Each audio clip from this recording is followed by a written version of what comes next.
I understand that, but that's why I was very confused. Right? Because it wasn't like you were running, it was just like you almost hit, I think, 115 miles an hour. That was Vince McMahon, seconds after smashing his $300,000 Bentley at 115 miles per hour. Connecticut State Police just released the full dash cam and body cam footage from that car crash, and what happened on that highway is only half the story. Because on the exact same morning, 200 miles away, Hulk Hogan was dying. Let's get into it. The crash. On the morning of July 24th, 2025, a state trooper's dashcam on northbound Route 15, the Merritt Parkway, near Exit 15 in Westport, Connecticut, captured a 2024 Bentley Continental GT Speed weaving in and out of traffic. The car was doing over 100 miles per hour. The speed limit on that stretch is 55 to 65. The trooper, driving an unmarked vehicle, tried to keep up. The Bentley kept pulling away. At approximately 9:22 a.m., the Bentley closed in on a 2023 BMW 430 in the right lane, driven by a woman named Barbara Doran. The driver of the Bentley braked hard behind the BMW, then swerved left in an attempted overtake. It was too late. The Bentley clipped the driver's side rear of the BMW, veered into the median, and struck a wooden guardrail. Debris, including pieces of the Bentley's smashed window, scattered across the highway and hit a third vehicle that wasn't even part of the collision. Smoke poured from the Bentley as it continued down the highway, with airbags deployed before pulling over onto the shoulder. The BMW was catapulted roughly 100 yards off the road, though Doran managed to maintain control. Both vehicles were totaled. The driver of the Bentley was 79-year-old Vince McMahon, the former CEO of WWE, the man who turned professional wrestling from a regional sideshow into a global empire. And on this particular morning, he was one swerve away from not making it out alive. Now, none of this was public knowledge in real time. The crash happened, police responded, a summons was issued, and the news cycle moved on, because later that same day, something else happened that swallowed every headline in the wrestling world. But we'll get to that. What matters right now is the footage. Because on February 20th and 21st of 2026, the Connecticut State Police released the full dash cam and body cam recordings from that morning, following public records requests. And the moment those videos hit the internet, millions of people saw for themselves exactly what went down on that highway. The dash cam footage starts with the Bentley already in motion, threading between vehicles on a narrow two-lane highway with a known history of accidents. McMahon's speed peaks at approximately 115 miles per hour, more than double the posted limit. The trooper can't close the gap. McMahon isn't running from anyone. He's just driving, fast, recklessly fast. And then the BMW appears in his lane, and everything goes wrong in about 2 seconds. The impact, the guardrail, the debris, the smoke, all of it on camera. All of it now on the internet for the world to see. The body cam footage picks up right after. The trooper approaches the Bentley on the shoulder. The airbags are out. The driver's side window is gone. And McMahon is sitting in the seat, hands still on the wheel, looking like he doesn't fully understand what just happened. The officer's voice cracks during the interaction, possibly because he recognized who he was talking to. I gotta get to the next exit. Right. Did you see me trying to catch up to you behind you? I didn't see that. I saw lights, but it didn't look normal. McMahon told the officer he was heading to his granddaughter's birthday party. He said the exit was right there. He was one stop away, and now his Bentley was in pieces on the shoulder of the Merritt Parkway, and a woman's BMW was totaled 100 yards behind him. Yeah, I'm trying to catch up to you, and you keep taking off. Oh, no, I'm not trying to outrun you. The trooper told McMahon he had been clocked at 1:15. McMahon's response was not defiance, it was confusion. I know, I understand that, but that's why I was very confused.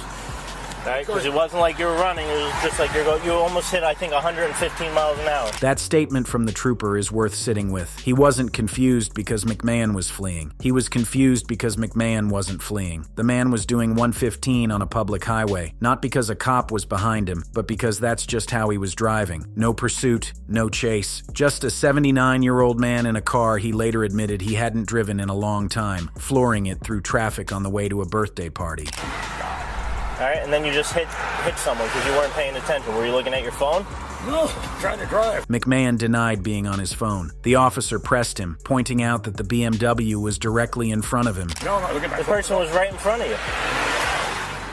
There's got to be a reason you hit him. I haven't been driving my car in God knows how long. Right. It was right in front of you. You went straight at it at 100 miles an hour.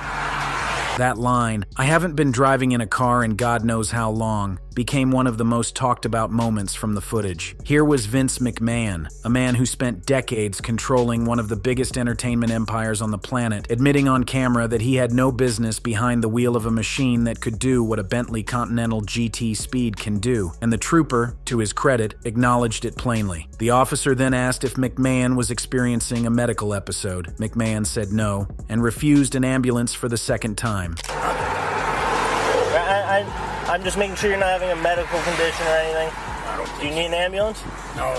He handed over his registration. His license was in his pocket. And then, standing beside his wrecked Bentley with smoke still in the air and debris strewn across the Merritt Parkway, Vince McMahon said what everyone who watched the footage would remember most.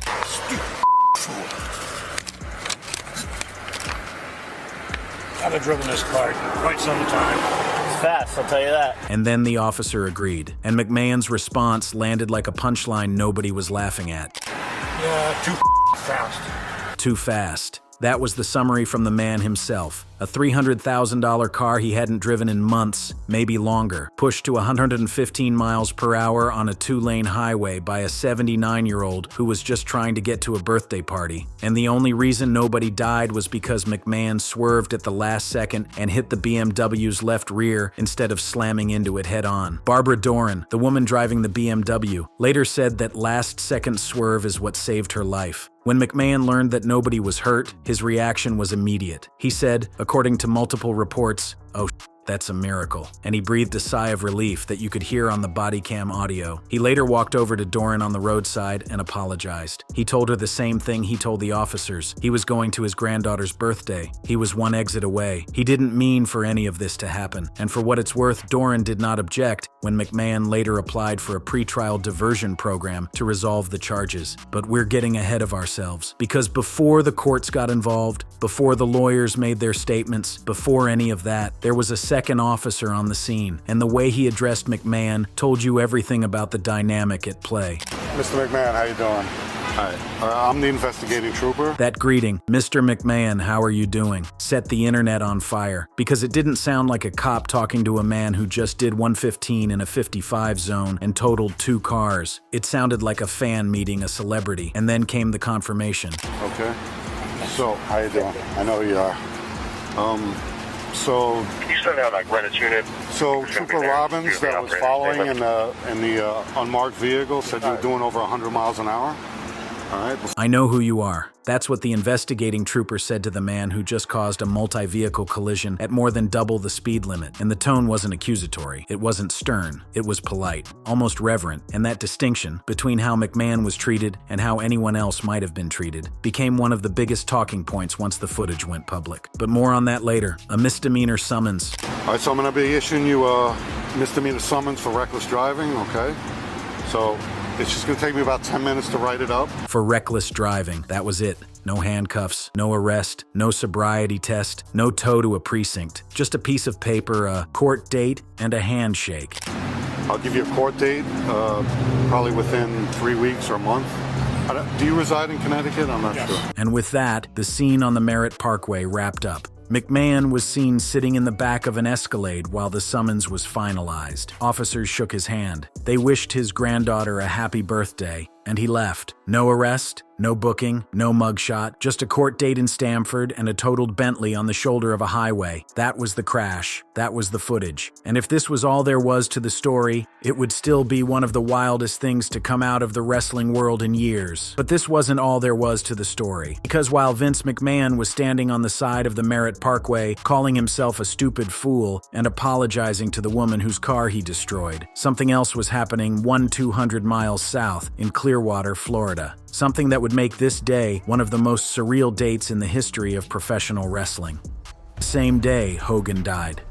Let's go back to the timeline, July 24th, 2025. McMahon's crash happens between approximately 9 and 9:22 a.m. Eastern Time on the Merritt Parkway. He's standing on the shoulder, dazed, handing over his registration, berating himself on body cam. That's happening in Westport, Connecticut. At 9:51 a.m. Eastern, roughly 30 minutes after McMahon's Bentley came to a stop on the shoulder, a 911 call was placed from a home in Clearwater, Florida, reporting a cardiac arrest. The person in cardiac arrest was Hulk Hogan, real name Terry Jean Balia, 70 71 years old, the single most recognizable professional wrestler in the history of the business, the man who made Vince McMahon a billionaire. Clearwater Fire and Rescue responded to the home and worked on Hogan for approximately 30 to 40 minutes, performing CPR and defibrillation. At around 10:32 a.m., Hogan was transported by ambulance to Morton Plant Hospital in Clearwater. At 11:17 a.m. Eastern, Hulk Hogan was pronounced dead. The official cause was acute myocardial infarction, a heart attack. The ruling was natural. Contributing factors included a history of atrial fibrillation, chronic lymphocytic leukemia, and the long-term effects of steroid use and injuries sustained over decades in the ring, including 25 surgeries over the course of his career. No foul play was suspected, so let's lay that out clearly. At roughly 9:22 a.m., Vince McMahon nearly killed himself in a car wreck. At 9:51 a.m., less than 30 minutes later, the 911 call came in for Hulk Hogan's cardiac arrest. By 11:17 a.m., Hogan was dead. Two men whose names are more intertwined with professional wrestling than any two names on earth, both facing death on the same morning, within the same hour, in two different states. McMahon survived. Hogan did not. The gap between the crash and the 911 call was approximately 29 minutes. That is not a typo. 29 minutes separated Vince McMahon's near-fatal collision from the onset of Hulk Hogan's fatal medical emergency. One in Connecticut, one in Florida. No connection between the two events. No phone call, no prior knowledge. McMahon was on the side of a highway being issued a summons while Hogan was being worked on by paramedics in his living room. The timing is coincidence. Pure, raw, unscripted coincidence. And it is one of the most staggering coincidences in the history of this industry. Now here's where it gets even more layered. The date, July 24th, already carried weight in the wrestling world before any of this happened. On July 24th, 2015, exactly 10 years to the day before Hogan's death, WWE fired Hulk Hogan. That was the day leaked audio from a private recording surfaced, capturing Hogan making deeply offensive racial remarks, using slurs repeatedly, and expressing disgust about his daughter's personal relationships. WWE responded swiftly. They terminated his contract, stripped his name from their website, removed him from the Hall of Fame, and scrubbed nearly every reference to him from their programming and merchandise. For a time, it was as if Hulk Hogan had never existed in WWE's history, but money and star power have a way of rewriting the rules. By 2018, Hogan was reinstated into the WWE Hall of Fame after issuing apologies and participating in sensitivity training. McMahon and WWE welcomed him back. The two men reconciled publicly, and in the years that followed, Hogan made appearances, cut promos, and was treated once again as the legend he had always been portrayed as, warts and all. So July 24th was already a loaded date. Scandal in 2015. Death and near death in 2025. The same calendar square, separated by a decade, bookending the final chapter of the McMahon-Hogan story. And speaking of that story, it's impossible to overstate what these two men meant to each other professionally. In the early 1980s, Vince McMahon took his father's regional wrestling promotion and bet everything on a national expansion. The centerpiece of that bet was a blonde, 6'7" bodybuilder from Tampa, Florida, who could talk on a microphone like no one else and who connected with audiences on a level that wrestling had never seen. Hulk Hogan didn't just become a wrestling star, he became a cultural phenomenon. Hulkamania, the catchphrase, the brand, the movement, powered WWE from a northeastern territory into a global entertainment juggernaut. WrestleMania III in 1987, where Hogan body-slammed Andre the Giant in front of over 93,000 people at the Pontiac Silverdome, remains one of the most iconic moments in the history of sports entertainment. McMahon built the stage, Hogan filled it, and both men got wealthy beyond imagination because of it. McMahon himself had said on multiple occasions that Hogan was the greatest of all time and the key to his fame and fortune. That wasn't just a platitude, it was a business reality. Without Hogan, there's no WrestleMania. Without WrestleMania, there's no WWE as we know it. Without WWE as we know it, Vince McMahon is a regional promoter running shows out of arenas in the Northeast. The two men's legacies are welded together at the molecular level, and on July 24th, 2025, they almost exited together. McMahon learned of Hogan's death sometime after the crash. The timeline makes that clear. News of Hogan's passing broke publicly publicly via TMZ shortly after 11:17 a.m., well after McMahon had already been issued his summons and left the scene. There is no evidence that McMahon was aware of Hogan's condition before or during the drive. No evidence of a phone call, a text, or any communication that might have contributed to his state of mind behind the wheel. The distraction theory, the idea that McMahon was emotionally rattled by early word of Hogan's medical emergency and that's why he was driving erratically, has floated around wrestling forums and social media since the crash, but the timeline doesn't support it. The crash predates the 911 call. McMahon was already on the shoulder of the highway before anyone in Clearwater even dialed for help.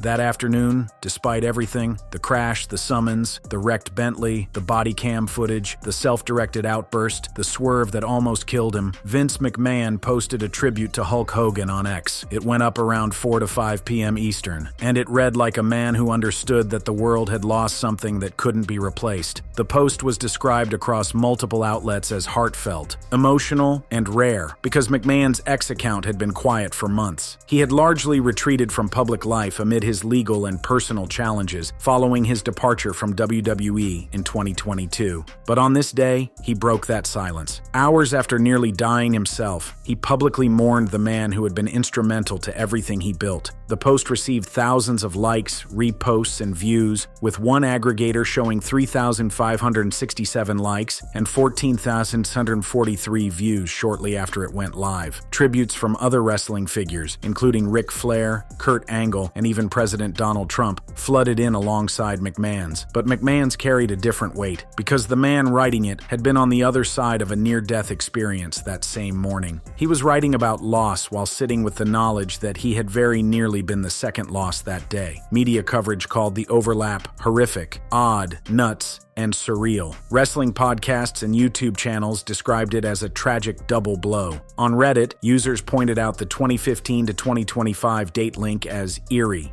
On X, the reaction was blunter. People just called it insane and crazy, with posts reading Vince and Hogan almost passed on the same day. And the thing is, they're not wrong. If McMahon's Bentley had hit that BMW head-on instead of clipping the rear, or if the guardrail had given way, or if the car had rolled at 115 miles per hour on a narrow 2-lane highway, this wouldn't be a story about footage. It would be an obituary, 2 obituaries, on the same day, for the 2 men most responsible for professional wrestling becoming what it is today. That's the coincidence. That's the overlap. And there is no causal link between the 2 events. No foul play, no shared medical episode, no prior communication. Just 2 aging icons of the same industry, both brushing against mortality on the same July morning, separated by 1,200 miles and connected by 40 years of shared history. One survived, one didn't, and the footage that just came out proves how close it was to being both.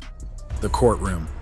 The footage told the world what happened on the highway. The courtroom told the world what happened next, and for a lot of people, that was the part that stung most. McMahon was issued a misdemeanor summons for reckless driving under Connecticut General Statutes Section 14222 and following too closely resulting in an accident under Section 14240, both Class B misdemeanors, up to 6 months in jail and fines up to $1,000, though those maximums are almost never applied for first offenses without injuries. No arrest, released on a written promise to appear. The police report confirmed speed over 90 to 115 miles per hour, erratic weaving, failure to maintain safe distance, no alcohol, no drugs, no medical condition. First court appearance, August 26, 2025, Stamford Superior Court. Attorney Mark Sherman entered a not guilty plea and filed for Connecticut's Accelerated Pretrial Rehabilitation Program under Section 54 of 56E, a diversionary program for eligible first-time offenders. No guilty plea, no conviction, no trial, as long as conditions are met. Bond set at $500, non-surety. Follow-up hearing scheduled for October. The APR program exists in Connecticut law for people without prior records charged with non-violent misdemeanors. It's used regularly, available to anyone who qualifies. But when you watch the footage, 115 in a 55 zone, a Bentley shredding a BMW and a guardrail, debris flying across a public highway, and then hear the outcome was a $1,000 $1,000 donation and a handshake from the judge, you understand why people had a problem. The disposition hearing, October 16, 2025, before Judge Gary White, under 15 minutes. McMahon arrived with security. Fans gathered outside seeking autographs. Inside, he stood silently beside Sherman. The prosecutor summarized the incident, confirmed no injuries, and noted Doran did not object. No witnesses testified. No opposition. Judge White granted APR for 1 year. Conditions: $1,000 charitable contribution, maintain valid license and insurance, no further violations, no probation, no community service, no license suspension, no points. If compliant, charges dismissed around October 2026, record eligible for expungement.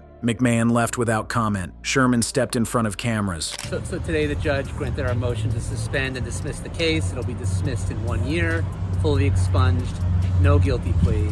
And look, not every car accident is a crime.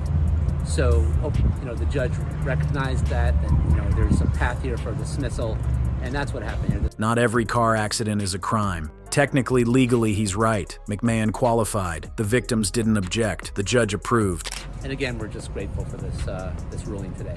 But the internet didn't see it that way, because not every car accident is a crime works a lot better when the accident doesn't involve a billionaire doing 115 in a luxury sports car on a public highway. When the accident is captured on dashcam showing the driver weaving at twice the speed limit, when 2 vehicles are totaled and a woman's BMW flies 100 yards off the road, at some point, calling. It just an accident starts to feel like calling a hurricane, just a breeze. The moment the footage dropped February 20th and 21st, the conversation exploded. On X, A Chuckling Charlie described it as proof of famous and rich perks. 128 likes, 75 reposts. Fedban Clemang wrote McMahon, gets off with a misdemeanor charge. You do that here, you would get a felony. A Fadeaway Media shared the full body cam. 2,500 likes, 286 reposts, 68,000 views. Grouchy Marine, if us regular people did this, we would be in jail. $1,000 fine for a billionaire, really. On Reddit, the R² Circle thread pulled 2,100 upvotes and 395 comments. Top reactions: holy shit, that weave through traffic is terrifying, and cops were starstruck. Any normal person arrested. On R WWE, cops uncharacteristically nice, and he looked dazed, old age showing. On R, Jim Cornette, poster boy for toxic masculinity. On YouTube, if I did that, the whole freaking police force would have had their guns out on me. On Instagram, Grimm's Reel got 7,300 likes and 253 comments. On Facebook, WWE Heel Yard's post got 2,500 likes and 98 comments, with one user tying the crash to Hogan's death, arguing McMahon was not in his right state of mind. The theme across every platform was simple: rich people play by different rules. The footage shows 115 in a 55 zone, 2 totaled cars, officers saying, "Mr. McMahon, how are you doing?" and "I know who you are." The outcome, a $1,000 donation and a clean record in 12 months. For a lot of people, that math didn't add up. The pattern.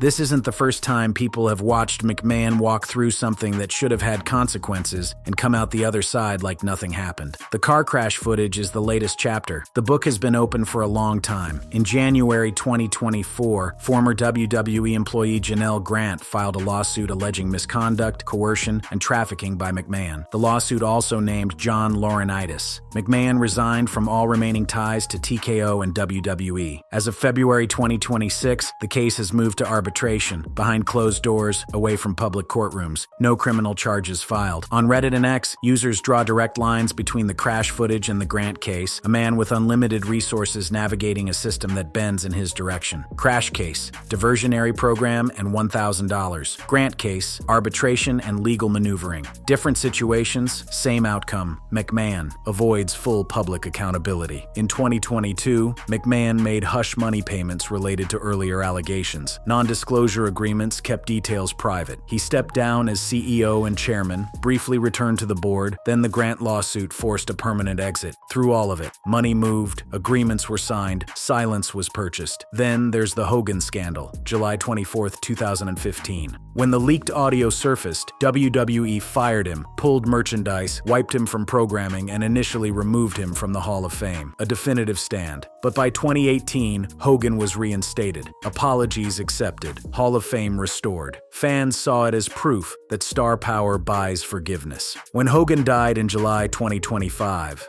that division resurfaced. Tributes alongside reminders of what he'd said. Compare that to Chris Benoit. In 2007, Benoit killed his wife and son before taking his own life. WWE erased him permanently. No Hall of Fame, no mentions, no redemption arc. For what Benoit did, most agree that was appropriate, but fans keep circling back to the inconsistency. Benoit, permanent erasure. Hogan, welcomed back in 3 years. McMahon, arbitration, diversionary programs, handshakes from officers. Fans on Reddit have compared these outcomes explicitly, noting Benoit erased forever, but Hogan and McMahon get second chances, the differentiator being the offender's value to the brand. Within WWE's broader ecosystem, the handling of talent has followed a similar pattern. Wrestlers lower on the card get released or suspended for far less. The system operates on tiers. If you make the company money, rules flex. If you don't, they don't. The car crash footage became, for many, the most visceral confirmation. Not a legal filing or press release, but video of a man doing 115 in a 55 zone, totaling 2 cars, walking away with a summons, and having officers wish his granddaughter happy birthday. As of February 22, 2026, McMahon's pretrial diversion remains active. No violations reported. If he stays clean through October 2026, charges disappear. Record gets cleaned. The crash becomes nothing in the eyes of the law. The footage doesn't disappear. Millions have watched it. It showed 115 miles per hour on a 2-lane highway. The smoke, the debris, the deployed airbags, the cracked voice of an officer who recognized who he was talking to, McMahon calling himself a stupid fool, the sigh of relief that nobody died, and a system that treated him with a level of courtesy millions believe they would never receive. Hulk Hogan is gone. The man who body slammed Andre the Giant, who told every kid in America to train, take their vitamins, and say their prayers, gone. He died July 24th, 2025. The same morning, McMahon's Bentley was shredding across the Merritt Parkway at 1:15, 30 minutes apart. One in Florida, one in Connecticut. No connection except 4 decades of shared history and a calendar date that now carries more weight than anyone predicted. McMahon survived. The charges are on pace to vanish. The footage is out, and the wrestling world is left to process the crash, the coincidence, the courtroom, and the question that never quite gets answered. What does accountability look like when the person in question is Vince McMahon? Because based on everything we've seen, the body cam, the dash cam, the legal resolution, and the reaction, the answer for a lot of people is, it doesn't look like much at all.